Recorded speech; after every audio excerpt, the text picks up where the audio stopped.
Hey everybody, and welcome to Stronger Day 2. I'm Allison Furneaux, the CMO of CyberSaint, and we're thrilled to have you back for the second day of the conference. Yesterday's sessions covered everything from XIoT to security and developer advocacy and much more, and we had hundreds of people from all over the world attend sessions and our opening keynote. Today we have a very exciting lineup of sessions. Attend, engage, and feel free to check out Speed Networking and our Expo booth throughout the day. In the 5+ years that I've been at CyberSaint, I've experienced what many of us have. The security risk management market is maturing. CISOs are no longer working in silos, and cybersecurity is no longer seen as simply a technical risk, but is seen as a true business risk. But how do we move from understanding to shared responsibility and ultimately shared accountability? I'm excited to introduce today's keynote panel, The End of the Cyber Silo, Why Cybersecurity is Now a Shared Responsibility, where top security and business leaders will discuss how they've been successful and where they believe the market is headed. Please join me in welcoming our keynote speakers to the stage. Hello, everyone. Technology has quickly become a critical component to how we run our businesses. If you look across your organization, nearly every team leverages technology to perform their functions. Our customers and clients trust us to collect, process, and store their data, and our adversaries look to exploit that trust to their advantage. And that means that we as leaders, not just security leaders, but all leaders across our companies have to work together to drive cultures that prioritize cybersecurity. Today, I'm excited to interview an impressive panel of leaders who not only understand this importance, but who have successfully collaborated with customers as well as leaders and teams across their organizations because they understand that cybersecurity is not just the CISO's responsibility, but everybody's responsibility. I'm Nicole Dove. I'm a member of the CyberSaint Advisory Board and head of security for the games division at Riot Games. And I love working in the gaming industry, not just as a security leader, but as a creative. Fun fact, I did some voiceover work on a Grand Theft Auto video game title. And as our wonderful panelists introduce themselves, they'll share where they work, what they do, and a fun fact too. So Summer, let's kick it off with you. Thanks, Nicole. I don't know if I can follow up with voiceover for Grand Theft Auto. That's incredible. My name is Summer Craze Fowler. I am the Chief Responsibility Officer at Argo AI. Argo is a self-driving car company with world headquarters in Pittsburgh, Pennsylvania, but we are around the world. And we are operating in 2 cities in the U.S. currently, in Miami, Florida, and Austin, Texas, with our autonomous operations commercially. So it's been an exciting place. I've been here almost 4 years. I evolved from the CISO role to the CIO to now responsibility. And a fun fact about me, not quite as cool as video games, but I grew up in the same house as Lady Gaga's mother. Not at the same time, by the way. My parents bought the house from Lady Gaga's grandparents. Yeah, I'm not topping that at all, Summer. Thanks for sharing. Rinky. Hi, everyone. My name is Rinky. I am currently the Chief Information Security Officer, where I lead security and IT at Bill.com. Prior to this, I was the CISO at Twitter and at Rubrik. I've been in the cybersecurity space for about 20 years.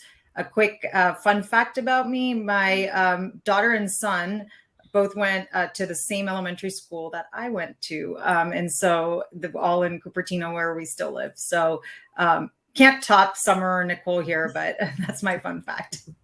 Awesome. Thanks, Rinky. And last but not least, Mr. Jerry.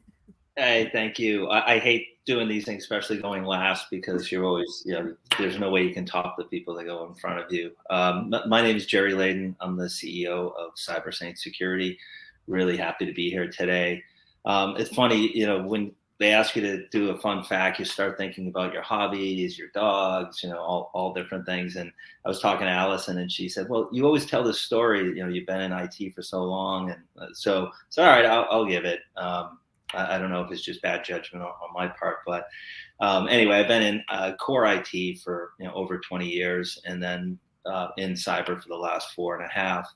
And when I first came over, I was going through a lot of digital transformation in my old roles, and just figured that was top of mind for everybody. And then you come over to cyber, and I started talking to some really large companies, and they're all using spreadsheets. And I'm like, wow, this is going to be really easy. They're going from spreadsheet to a software product that's really hits all their pain points. And you find out going through it that it's not easy, right? It's really, really hard. And what we're doing in this space is so important, but it's really hard to change, to have a company do business process change on top of digital transformation. So that's kind of the fun fact that I kind of completely misjudged the market when I was first coming over, how easy it was going to be, and learned the hard way that it's really difficult, and what we're doing is really important. So. Yeah, I agree, Jerry. What we do is extremely important, and change, I think, is a challenge that many of us see where we work. So I want to talk about the evolution of cybersecurity. Ali mentioned it in her welcome, but Rinky and Summer, I would love to hear from you. Can you talk about how cybersecurity is evolving as a topic of interest among your business? Yeah, absolutely. Happy to. When I think back to about 2 decades ago, when I started my career in cybersecurity, nobody knew what it was. My family absolutely didn't know what it was. We didn't have this title of Chief Information Security Officer exist. And we were kind of like, are you a hacker? What do you do exactly? And that's not that long ago.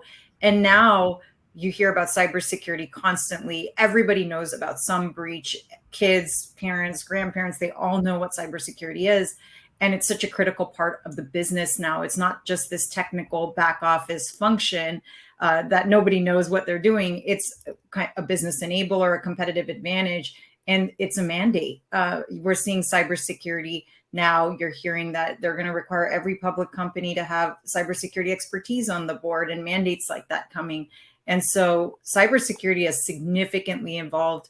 And I think there's some catching up to do, but now cybersecurity more than ever is considered a business partner, sits at the table when there's business decisions being made, because the risk of not doing so is so high.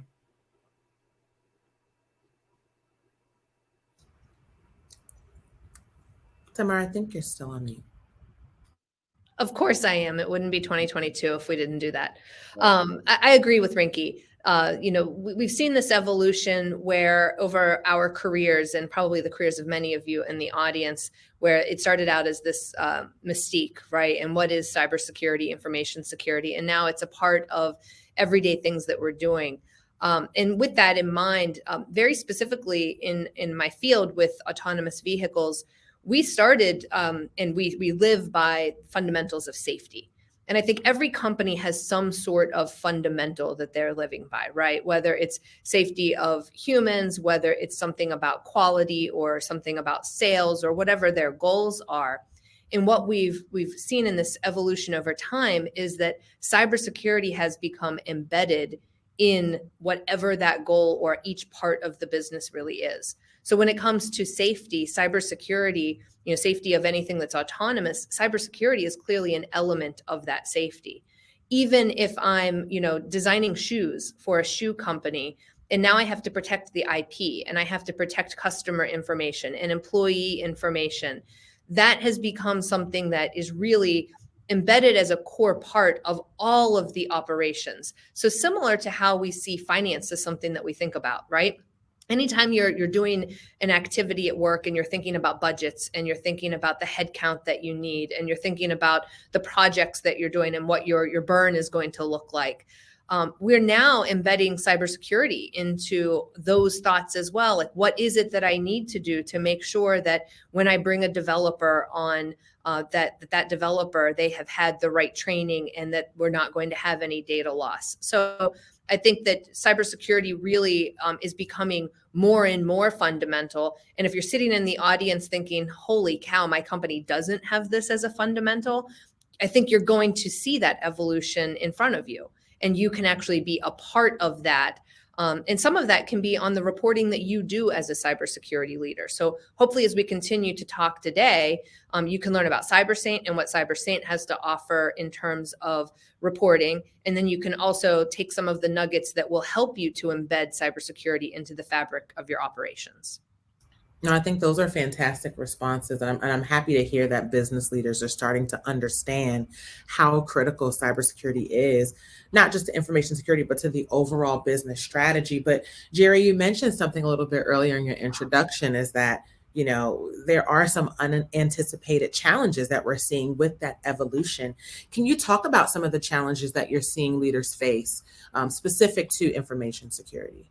Yeah, there's a ton, right? So you could talk to leaders on every company, and they would give you probably a list of 25 to 50. I think some of the biggest ones that they're facing is just the amount of threats that their business faces every day, and how do they answer that? How do they protect their business against those threats? I think there's a huge issue in finding talent for information security leaders, right? How do they hire the right people? How do they keep them? It's extremely competitive market. We face it internally as a software company. How do we keep our best people and keep them motivated? So I think that's a big piece. I think also budget constraints are always what leaders face, right? So they're trying to figure out where they should put their dollars. And I think our solution really helps them understand where their threats are so they can use their dollars more wisely. And I think finally, just getting the corporate commitment. If you're on an island as a CISO or a CIO and the business isn't behind it and everybody's doing their thing, you're destined for failure. So I think they face a lot of issues, but I would say those are probably the top 4 or 5 that I see on a daily basis. No, that makes a lot of sense. And 2 of the challenges you pointed out specifically are retaining employees and budgets, right? And I think one of the ways that we can combat or try to balance those challenges are building partnerships across the business. Rinky and Summer, can you talk to me about some strategies that you as security leaders or operational leaders use to build partnerships across your organization? Go ahead, Summer. I'll let you. Sure thing. So I very recently, one of the things that I've started doing, I teach a cybersecurity policy class at a university here in Pittsburgh at Carnegie Mellon University. And I've been doing a lot of research into training, specifically policy and training fatigue. And really looking into what is it that is making cybersecurity so difficult to communicate across business leaders? Why is it that we have some of this fatigue? And a lot of the science is showing that it's because we in our industry still tend to rely on a lot of the external factors of bad things that can go wrong. And so we look at the phishing, we look at the ransomware, we look at the business email compromise. And it's not to say that those are not real and that we shouldn't be training our staff on those and that we shouldn't be discussing them. But there is an entire reality behind the activities that our teams are doing every single day that put us at risk that we seem to rarely focus and train our staff on. And so as we talk to business leaders, instead of going to them and saying, we should be really scared of the email that's coming in, and we've taught them this for the past 5 to 10 years. Don't click on a link. Don't do this. Have that discussion, but also discuss the things that are happening inside of their daily operations that could be potential risks, right? Do we not have the checks and balances in place to change account information for a third party that we're paying that could lead to an incident? Do we have developers who are so stressed out about deadlines that they're going to look for ways around the cybersecurity, not with malicious intent, but with the intent of trying to get their jobs done? And so then they're violating the policies, and we know that we want to monitor for that, but get to know why things are happening and what needs to be accomplished. So I think my advice on the first step is to listen. Talk to other business leaders about what their goals are, what they need to achieve, what the challenges are, and specifically ask them, what are some of the technical challenges that you have with what we have in place today, cybersecurity or not, because it will probably relate. What are some of the challenges that we have from procedural or policy standpoints, and try to solve their problems while also solving the cybersecurity challenge. And so I think if we build those relationships and are seen as a way to solve the internal problems and not constantly be talking about the external factor, and building easier ways for other business leaders to achieve their goals, you're going to be building a team of champions, and you're going to be building a team of people who trust you when you do have to put something in place that they don't necessarily love. Absolutely. And when I think about I was talking about 2 decades ago, nobody knew cybersecurity. Now, every consumer, every customer of yours knows about cybersecurity. And it's not just that they know about it. There's an expectation as a customer that the data they provide you, the service that you're providing as a business is secured, and that there's an expectation of both security and privacy. And when you think about that, that means that you need, as a security practitioner, you got to be plugged into every single part of the business. And it's not just about, it's of course we're managing risk, and we want to make sure that our business partners understand the risk, that they're able to manage the risk, own the risk, and that there's a partnership there. But there has got to be shared accountability. I think a lot of times we talk about shared responsibility or how does security partner, and we've leaned very heavily on the partnership side, but there is a shared accountability. And when you have that, that's when you have the strongest partnerships with the business. So I think there's that. And then on the flip side, security is a key business enabler as well. And so being able to show the data around how you're enabling the business, how that partnership is enabling the business, whether it's proposing new security features, whether it's, hey, we've had less security incidents, and we can show that that's actually now driven more revenue because we're not wasting our time dealing with security incidents because we've really built in security at the very beginning. Those kinds of things help build really strong partnerships. I also think there's a change happening in the industry as it relates to CISOs, right? CISOs, there's not a standardized reporting structure today. We're starting to see more expertise on the board where folks do understand security. And so when CISOs present to the board, there's a better conversation happening. But that was not there. And when you talk to many companies, it's still not there. It's an evolution that we're in the middle of today. And I think those types of things will mandate where security sits in the business as well, how we report up to the board. Now a lot of CISOs are citing the quarterly SEC report saying that, there's no material security incidents that have happened that we're aware of. So it's just completely morphing into a different role. And that's, I think, going to drive just a different set of lens on it. But I think that partnership is key, but also it's all kind of shared accountability is what it's all set on. I love the idea of shared accountability because the partnership is just kind of the underlying layer, right? But like, where does rubber really meet the road? And Summer, I love the talk track of understanding what your business's goals are and making sure that your cybersecurity plans and strategies really align with and support and are a contributor to that, right? Because we hear a lot about, oh, cybersecurity is an enabler, but that's a real world example of how it actually is. I want to piggyback off of that question because I'm really, really liking where this conversation is going. Rinki, maybe you can start off. Can you talk to me about a key relationship that you have developed across your organization, and what are some of the wins that have resulted from that partnership? Yeah, I love, it's always the mistakes that you learn from. And one of the toughest organizations I've found across companies to build that partnership with is always engineering for security. And it's how do you win the hearts and minds of developers of engineering to really practice security? And they're kind of the toughest critic. They're the toughest ones to partner with. And again, it's because they want to build. And it's like security is going to get in the way. They don't understand how we work.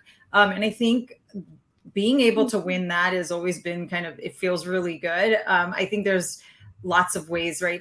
I've always believed that with engineers, if you bring data to the conversation, if you show them what the risk is, then you have a better footing there.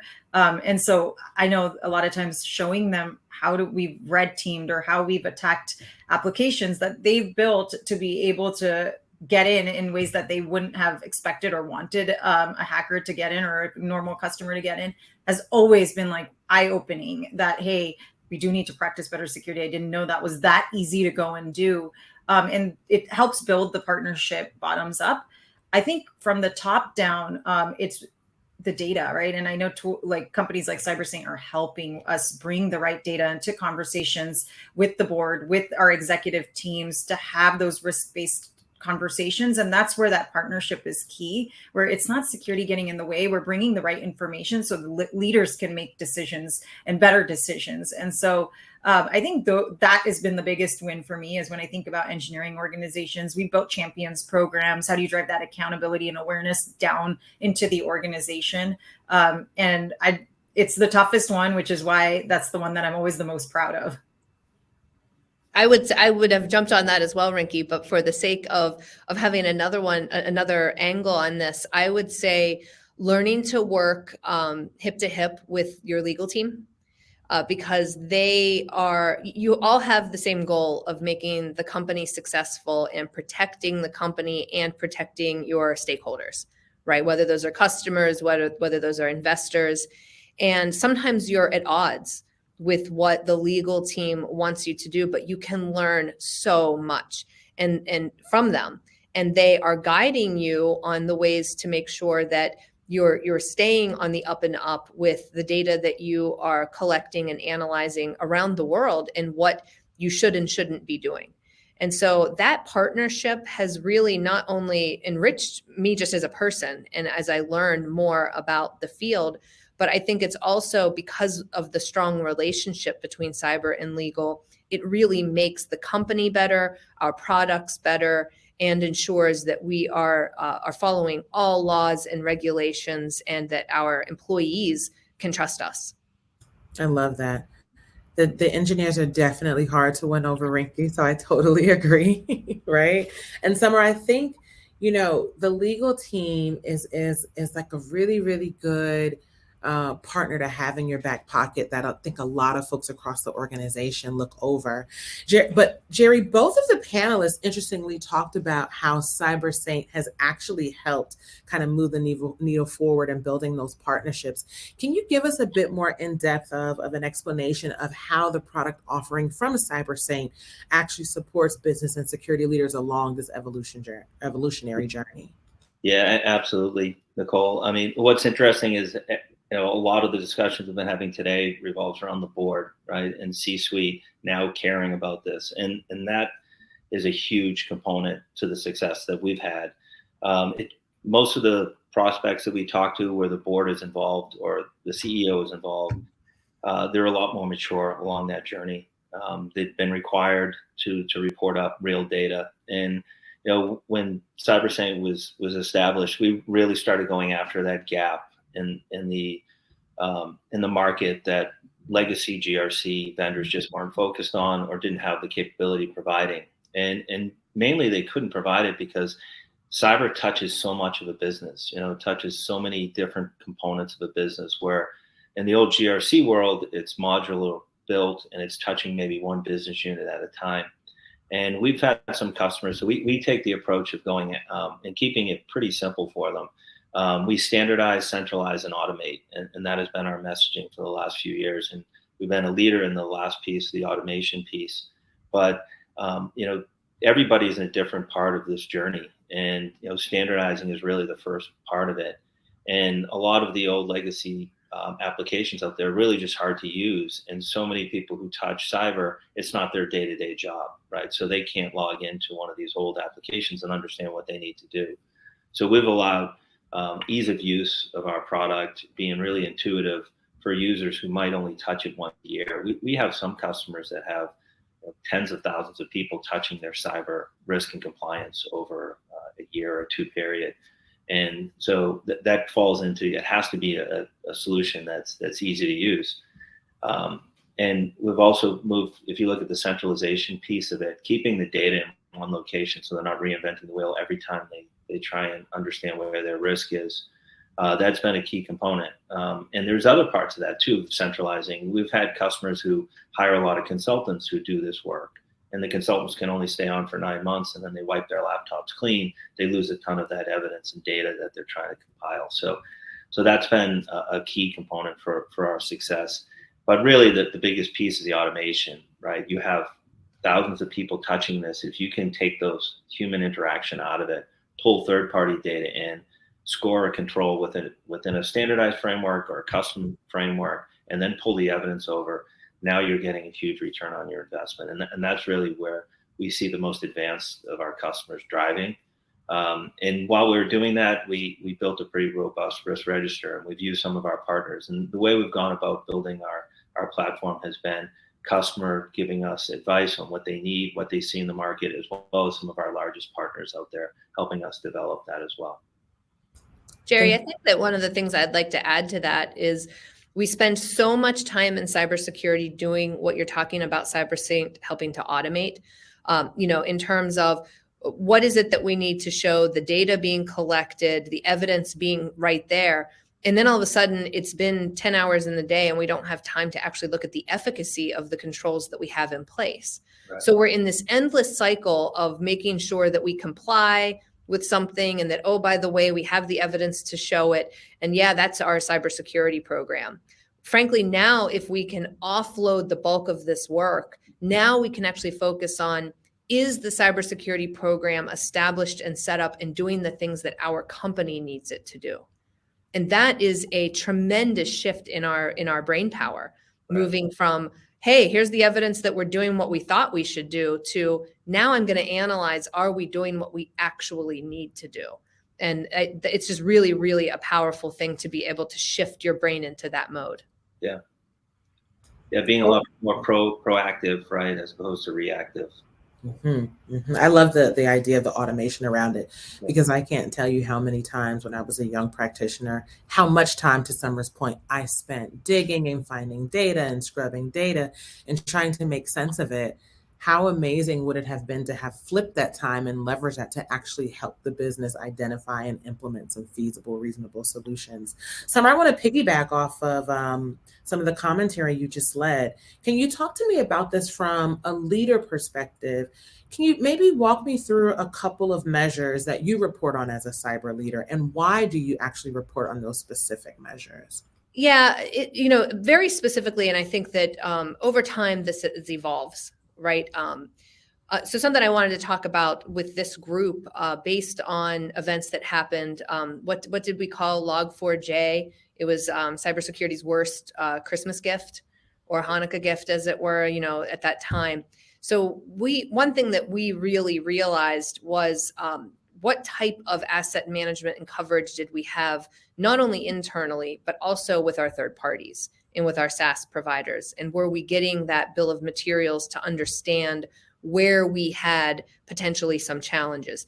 It was eye-opening, I think, for the industry to say, okay, even if I internally have an incredible amount of asset management, which if you do, by the way, please put it in the chat, because I would love to know how you're doing it. It's something that I think we all are getting better and better at. But even if I knew internally, everywhere I had something that was using these, this Log4j activity that had the vulnerability, or Log4Shell, that asset management of external parties that we were using was something that we were chasing for a long time. And then patching, the patches after patches that came out. So asset management is something that we are reporting on and making sure, do we not only have the coverage internally, but now are we starting to understand what's happening with our external parties that maybe are some SaaS providers that have access to processes that we run or are very close partners? That's something that we're looking at. And then along with that, because we have such improved asset management, it's also the tooling that we're using. So when you think about things like vulnerability management tooling or patch management tooling, or all of the scanning that you may have with secrets management, what coverage do we have of those assets that we now know about, that we're monitoring regularly? So those are two things that are really, really basic, but it's something that we're monitoring and reporting on because overall it's helping our program, and it's making us better in terms of, in the future, if we need to have a response, we'll be in a much better position than we were last December. Totally agreed. So as we think through opportunities, right, what are some opportunities that you all see for the cybersecurity industry? Rinky, maybe you wanted to share some? Yeah, I think there's several, and it's actually been, for me, interestingly enough, I've just been thinking about this a lot recently, given some of the big news we've heard in just scrutiny on CISOs and so forth. And I think there needs to be some standardization that needs to happen. And I think it's going to happen in the next 2 or 3 years.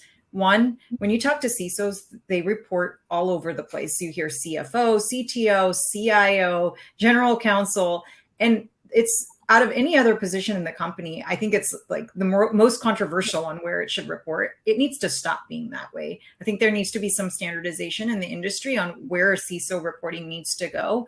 And it needs to be in a place where there's no conflict of interest, right? That you're not reporting to somebody where you may have to make trade-off decisions on availability or enablement versus security, or features versus security. And so I think that needs to change. And you see it changing in some companies. I've heard more CISOs reporting to CEOs, and that being just kind of at that top ranking position.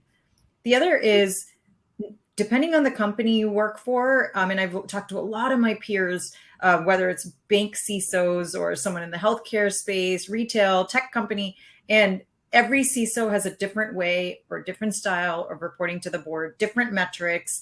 And yes, there's different risks with different businesses, but how we report in the data and the calculations we use, there needs to be some standardization on that. And I think, in the same way that there is in the finance space, that there's a standard way of reporting up financial metrics to the board and to the executives. I think there needs to be standardization at the board level. And this, I know when we were talking earlier and even prepping for this panel, I'm looking forward to seeing CyberSaint leading the way and helping CISOs, helping security practitioners really bring that standardization to the forefront. So those are two things. And then the third, I would say, is I'm still hearing about CISOs that don't report up to the board on a very frequent basis. I think that needs to happen. That has to change. I love the change that's happening right now to see more cybersecurity expertise on the board. I think it makes the biggest difference. And so having that expertise is something I hope to see as a mandate. I hope to see every CISO I know on some kind of board, helping the company and being that sounding board for the CISO at the company. So I think that's where we're going to see, some really great trends in the cybersecurity space over the next few years. That's going to change it up for CISOs. Yeah, I'm looking forward to the shift. It's interesting when you were talking about the standardization. I looked back over my career. We've reported up to legal, we reported up to finance, we reported up to operations. And I know, Jerry, you talked a lot about how standardization is one of the core pillars of the value proposition from CyberSaint. Can you talk about how CyberSaint actually helps with that standardization journey? Yeah, absolutely. What we've seen is companies, different business units looking at their risk different ways, using different frameworks, using different methodologies. And it's really hard for leaders to now look at their business and compare one business unit to another, or really understand where they should be investing to fix their risk. So CyberSaint, using a standardized platform where you're using the same frameworks, the same versions of frameworks. We've talked to some really large customers, and they say, we have one business unit using HIPAA version 5, one using HIPAA version 7. It's not even the same version. So how do we compare one against the other? That allows the CISO to now report up intelligently, right, in real time, and say, hey, this is where our major risk is, because we're using the same process across all of our business units. And that's where we need to get to. I agree. Like being able to compare apples to apples, I think is just significantly important. I don't know that I've seen any organization really do that really well. Okay. So as cybersecurity leaders, we have no power to dictate what the business does, right? As much as we wish we could, our lives would be so much easier. We don't. So we have to rely on business partnerships and collaboration and influence. And sometimes it feels, even though we're not responsible for what they do, we're still accountable in some kind of way for what they do. Can you talk about the importance of that shared accountability that you pointed out earlier, Rinki? Absolutely. I talked about shared accountability, and I can talk a little bit about like, how do you get that, right? And I think the way that I've thought about it is a lot of times us as security practitioners, we hold all the risks that we find close to our chest, and we take the burden all on ourselves. And there's no really, like, there's an incident and you find a risk, the security operations folks will hold on to those risks and they feel like they need to drive it down, which distracts them from the incidents, new incidents that may be coming. And there's generally not that process of how do I go and enter this into a risk register. And as your organization matures, you start putting things into a risk register, and then your risk team is going and tracking them down. And I think there's better ways to do that. And it's, how do you take your risk register? How do you find out what senior leaders in the organization, how those risks tie into those organizations, prioritize them, and have these strategic conversations on how they're going to hold their team accountable to help mitigate those risks, whether that's your marketing organization, HR, engineering, whatever team it is. And then you can have these risk council meetings where you're really having these discussions and there's awareness across the board on what the risks are, how they came about, who owns them, how they're going to be, how we're going to drive them down in the organization. And that's where you start getting shared accountability and partnership across the business. It is not an easy task. It takes time. It takes maturity. There's, CyberSync obviously can help you do that and get your risk register and help drive that conversation. But those partnerships are driven, again, when there's that kind of accountability. It's not when you're at the tactical grassroots level trying to go and tackle these risks down. It's when the senior most leaders know. And I've had leaders come and say to me, Nicole, that, hey, like, I didn't even know about this risk and somebody's working on it. I would have helped from top down had I known about it. And so there is this want to know. And I think it's kind of a change in how security practitioners have been working. But I think that's how you go and drive shared accountability. And that's what that means. And it actually raises the bar around security when you have senior leaders across the board that are sponsoring and championing security. I love that. Jerry, did you have any thoughts on encouraging shared accountability? Yeah, I mean, it's obviously super important, right? If you have one person who's responsible for everything, they can't push enough especially through large enterprise companies. It helps when you have the board pushing down, but still the business units have to be part of it. And that's the biggest struggle. And that's where I kind of talked about business process change. It doesn't happen overnight. And the only way it happens is everybody's on board and rowing in the same direction. We've had some customers try and roll it out and give the business units the options. You can keep doing it the same way you've been doing it for the last 5 years on spreadsheets, or you can move to an automated software. And human nature is, let's keep doing it the same way, right? Unless you explain the benefits that you're getting and really understand where you want to go with standardizing on one solution and having that data roll up. So I think it's really important to have shared responsibility for the success of really any IT project, but especially when it's cyber and it's touching every part of the business. Absolutely. So I think that the flip side to that is, yes, we want everyone to own and share in this accountability. We also then, as cybersecurity leaders, have to step up and also own shared accountability for the goals of the other team members, right? Mm-hmm. So our CFO is looking at how can we get the biggest bang for our buck. And so we are also sharing accountability for that. And the engineering team has goals for things that they need to build or improve or whatever it is that they're trying to achieve over the next 3 quarters. And we need to share our portion of that as well. So I think that that's where, in building those relationships, where you can start to show that, yes, you understand and you also share in the responsibility of the whole organization together as a leadership team to achieve those goals, that you are a team working on those is really a fantastic way to get them to also buy into the cybersecurity responsibility, because you're buying into the engineering responsibility, you're buying into the financial or the marketing, whatever it is. Yeah, agreed. Totally agree. Teamwork certainly does make the dream work. Thank you, panelists, for your awesome responses. Thanks, everyone, for joining. We're about to transition into Q&A. So if you have any questions for our wonderful panelists, please go ahead and just type them in the Q&A box. We have a couple. And so maybe we can start with those. The first one says, I'm a student in AI and cybersecurity. I also work in cybersecurity and AI. And as I complete my degree, what recommendations do you have for students? How should we set up ourselves to stand out? I put an answer to this in the chat, and I think it's a really great question. And I'll reiterate here part of my answer. I'm always looking for people who are critical thinkers. There's the old saying that if you have shoulder pain and you go to a surgeon, they're going to tell you you need surgery. And if you go to a physical therapist, they're going to tell you you need physical therapy. And if you go to an acupuncturist, they're going to tell you you need acupuncture. Right. So when I'm interviewing someone in cybersecurity, I want to see that they have the ability to see beyond just the immediate technical solution.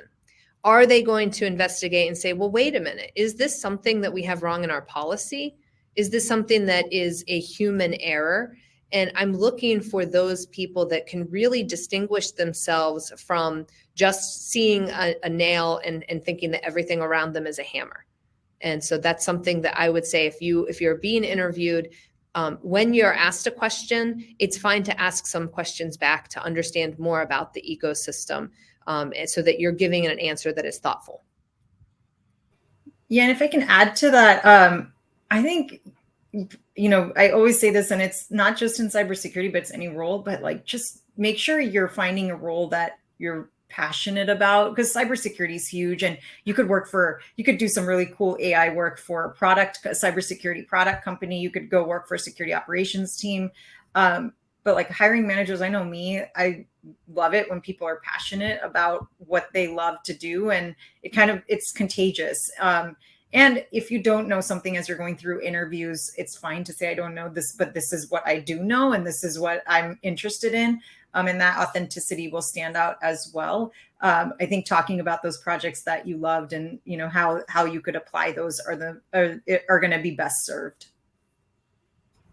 I agree that passion is definitely important, right? And people who are problem solvers, because we all are innovative problem solvers, right? Our threat landscape continues to evolve, and we continue to be solution-oriented leaders. One of the things I really love and appreciate in people that I'm looking to place in roles is this intellectual curiosity, right? Like people who see a problem and aren't intimidated by it, but they run towards it. Because in security, not only are we looking to prevent problems, but there are some things that are just going to happen and we have to solve them. And so just being someone who has a thirst for knowledge, right? Because it doesn't just stop once you graduate, right? We don't know everything. There's a certain amount of learning and that only experience can give you. And somebody who's open and has an appetite and hunger for that, I think they will go very, very far. All right. So another question I like is, why are small and medium businesses still so naive to the fact that they too can be a victim? Does anybody have any experience, or can they talk about maybe that disconnect for small and medium-sized businesses? I don't even know if they necessarily, I'll jump in, Jerry, just very quickly. I don't even know if they're naive. I think they're really just strapped. When it comes to being a small business or a medium-sized business, you're really looking at your bottom line. And so it can be easy, I say, to have a prey strategy, right? Instead of a strategy of where you're going to have to spend money. So I think that there are resources out there, things like vCISOs who are available, who are shared among companies. I think if you're in an area and you are a small business, look for a local tech council, or look through your local, even like Chamber of Commerce or groups, to see if there are small businesses in the area that are serving other small to medium businesses with cyber services. Because small to medium businesses are a huge target. But the challenge is them having the ability to get the right expertise in place.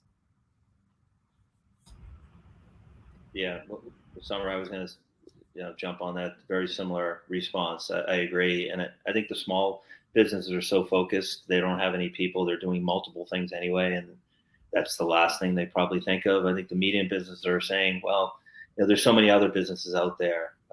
It's kind of like a roulette wheel. I might get hit, I might not, but it can't be my priority. I just don't have cash or the knowledge in-house to deal with it.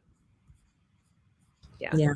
I think it's something that we see. I've been in a role as a BSO where I served our small business accounts, and that's exactly it, right? We're talking about shops, full businesses, maybe 25 people or less, right? So they really don't have the time or the resources to dedicate expertise. But I love the idea of having a vCISO, right? I think that's what that model is really there to support. Another question that I see in the Q&A, let's see, we have a couple. Maybe this is a good one because it kind of follows up on that one. And I think, Summer, you gave a really great response. What could be done to help smaller organizations implement time and cost and time effective solutions to cybersecurity issues? I would say if I were working with a small businesses in this space, I would point them to something very simple like the CIS top controls, and you look at those top 6. And understanding, it goes back to this asset management. What hardware do you have? What software do you have? How are you authenticating? Are you doing, your identity management capabilities? Go to those top 6 controls and get the basics correct and work on that. If I were going to give any advice to a small company, it would be there. It wouldn't be something like going out and looking at some, large international standard or large governmental standard. Start with the basics. Get those correct. So at least you're eliminating a layer. And then what would be great is if your small business grows, you now have the fundamentals in place to build a really solid cyber program as the company gets larger. And if Go ahead. Sorry. Go ahead. All right. I was going to add too, I think about just if I was about to start my business, even as a cybersecurity practitioner, you wouldn't have all the resources. You may not even be thinking about it because you're thinking about building your product or building what it is. And I know here at Bill.com, we support small and medium-sized businesses. And I think it's pretty important to look at, as you're building your business, what services and products are you choosing to become a customer of, and make sure they're good, secure products. And that have built security into them rather than going with the cheapest thing that might be out there. I think taking that extra step, making sure that there's some security built into that application that you're using, the hardware that you're buying, whatever it is, as you're building up your business. I think that's really important, at least starting there. And then as things start to get a little bit more complex, I think it's totally fine to bring somebody in that can advise and say, here's what you need to be thinking about. And that wouldn't be super costly, but I think that it would be like, hey, how do I set up my network securely? And thinking about like what Summer said, the top 6 CIS, they would already be thinking about that and helping implement that. But yeah, start with choosing kind of secure products and tools. Yeah. And Nicole, I had to jump in just from a selling opportunity. We came out with CyberBase this year, which is our product for startup and SMB space. And we have a group of partners that can help the startups and SMBs get a base to go to understand where their risk is and be able to grow as they grow as a company. I love that. We've got a really interesting question here. How do you reduce the false sense of security at the board level? One of the things that I always say is it's a delicate balancing act. You don't want to have that fear, uncertainty, and doubt that you throw in. Your job actually, as you're presenting to a board, is not to convey that everything is perfect or everything is on fire, but no matter what the situation is, that the board can have confidence that you are the person to lead the company through it. That's really the job, right? And you want to make sure then you're also setting up the board to say, if I have a request, this is what is needed to get us on that path. But if you do believe that the board has a false sense of security, tie it directly to the things that the board has promised stakeholders that the company is going to achieve. So if I'm a coffee shop, a large coffee shop chain, and I know that part of what I want to do is be an employer of choice, right? I really want to be out there. I want to hire the best people. Express that part of that is that the confidence that you are giving employees in protection of their data. And if you have a challenge in that space because there's something that you know needs to be done, you can say, there's an area that we really need to improve in order for us to achieve our goal of being an employer of choice. We really need to shore up X, Y, and Z internally. So tying it to the things that they want to achieve or that they have expressed that the organization needs to achieve always helps. I would add to that and say that there's more companies and more boards have these cyber risk committees forming, or cybersecurity committees even forming. And before it was CISOs either would present to the full board or the audit committee, and that still happens. But with this formation of the cyber risk committee, it is the CISO's job to come and bring the critical risks that you're tracking in the company and what the progress is to reduce that risk. Or if it's not, if there's no progress happening, to be honest about that also. And the board is there to help, and each and every board is different. But I've always kind of been transparent with the board around, here's the key incidents that we've seen. Here's what we learned from them. Here's how we pivoted if we needed to based on that. Here's some of the key metrics. And then let's have a heart-to-heart on what really keeps me up at night that's not on the presentation, and what we're doing about it in the company. And I think that's how you avoid that false sense of security. Also, you avoid the FUD that way. You're telling them, here's how things are. And it's okay to ask, as long as you're aligned with your leadership or management team, it's okay to ask the board and the leadership team for help as well, to say that here's some of the things we need to pay more attention to. Yeah, I think being able to communicate to the board in business terms where the risk is really important, right? A lot of them don't understand the cyber terminology, and being able to report in business language is extremely important. When we've had CISOs or CIOs say, hey, we have to show the board, we have to give them an example of where we are. We tell them, do a real-time risk assessment for something that's important for your business, whether it's an application or a business unit. And then you can show them where the risk is, and that usually goes over pretty well. I love the idea of not having any kind of false hope for the board, but just really being transparent, being vulnerable, and just giving them a true sense of what's really, really happening at the company, and expressing that in language that they identify with, and then seeking help for them, right? I think a lot of times people feel as if they have to go to the board with all the answers, but that's what they're there for, to be a support system for their leadership. All amazing responses. We're coming near the top of the hour. I wanted to send a special thank you to these amazing panelists. I think we're all giving a virtual roaring round of applause. Thank you all for your time, effort, and energy today. And thank you to all of you for joining us for this very special conversation. We hope that you enjoy the rest of Stronger 2022, and we hope to see you next time. Thank you all. Goodbye. Thank you. Bye.